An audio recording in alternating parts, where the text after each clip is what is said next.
Stock market volatile दिखाई दे रही है काफ़ी दिनों से और बहुत सी न्यूज़ एंड अपडेट्स हमें यही बता रहे हैं कि फॉरेन इंस्टीट्यूशनल इन्वेस्टर्स का सेलिंग प्रेशर है मार्केट में। लेकिन इस बात को सही या गलत किसी ने नहीं बताया।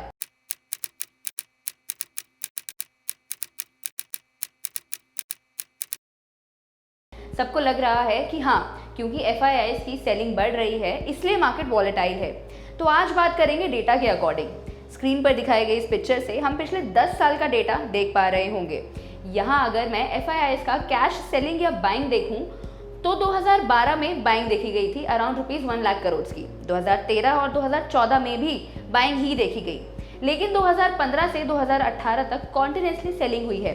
फिर 2019 और 2020 में बाइंग आई, लेकिन दोबारा 2021 और 2022 में हैवी सेलिंग हुई। एफआईआईज़ का इंडेक्स फ्यूचर्स में इन्वेस्टमेंट भी सेलिंग प्रेशर में ही रहा।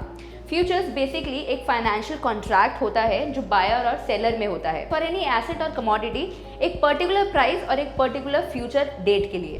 सेंसेक्स की बात करूं तो वो पिछले 10 सालों में 17,000 पॉइंट से 53,000 पॉइंट्स तक आ गया है, यानी ऑलमोस्ट 3 टाइम्स तक बढ़ गया है। और इसी टाइम में ऐसे बहुत से स्टॉक्स रहे हैं जिनके रिटर्न्स भी 10 से 20 टाइम्स तक मल्टीप्लाई हुए हैं। अब जो टेबल आपको दिखाई दे रही है उसमें इंडेक्स फ्यूचर और स्टॉक फ्यूचर, इसका मतलब है एफआईआईज़ ने फ्यूचर्स में इन्वेस्ट किया हुआ है। तो एफआईआईज़ का स्टॉक फ्यूचर में 2017 और 2022 का डेटा देखें तो उसमें बाइंग है। अब अगर टोटल एफआईआईज़ का डेटा पिछले 10 साल का देखें तो अराउंड 10,000 करोड़ की सेलिंग ही रही है।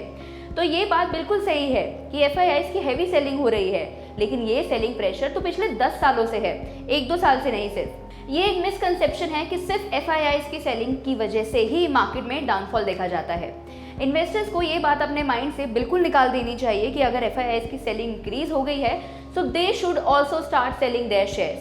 नो, रैदर आप लोगों को बेस्ट अपॉर्चुनिटीज को ग्रैब करना आना चाहिए और हर सिचुएशन को पॉजिटिवली लेना आना चाहिए। अब देखिए, अगर मैं आपको डीआईआईज़ का वही 10 साल का डेटा बताऊं, वहां हमें बाइंग ही दिखाई दे रही है। 2022 में हमने अराउंड ₹2,28,000 करोड़ की बाइंग देखी, यानी ओवरऑल डोमेस्टिक इंस्टीट्यूशनल इन्वेस्टर्स का पॉजिटिव पॉइंट ऑफ व्यू ही रहा है इंडियन स्टॉक मार्केट को लेकर।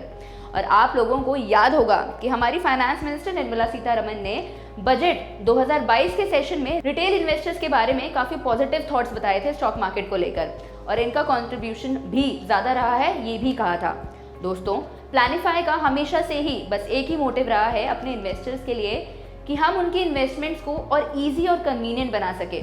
इसलिए आज ये एक चीज़ हम आप लोगों को बताना चाहते हैं कि मार्केट सेंटिमेंट्स कभी डाउन होंगे तो कभी अप, लेकिन आप लोगों को दोनों ही सिचुएशंस में स्मार्ट इन्वेस्टमेंट्स के बारे में सोचना चाहिए और उसमें हम आपकी मदद कर सकते हैं। हम इन्वेस्टर्स के लिए हर मंथ एक स्टॉक रिकमेंडेशन लिस्ट प्रिपेयर करते हैं और उसमें वो स्टॉक्स होते हैं जो आपके पोर्टफोलियो को डाइवर्सिफाई बना सकते हैं।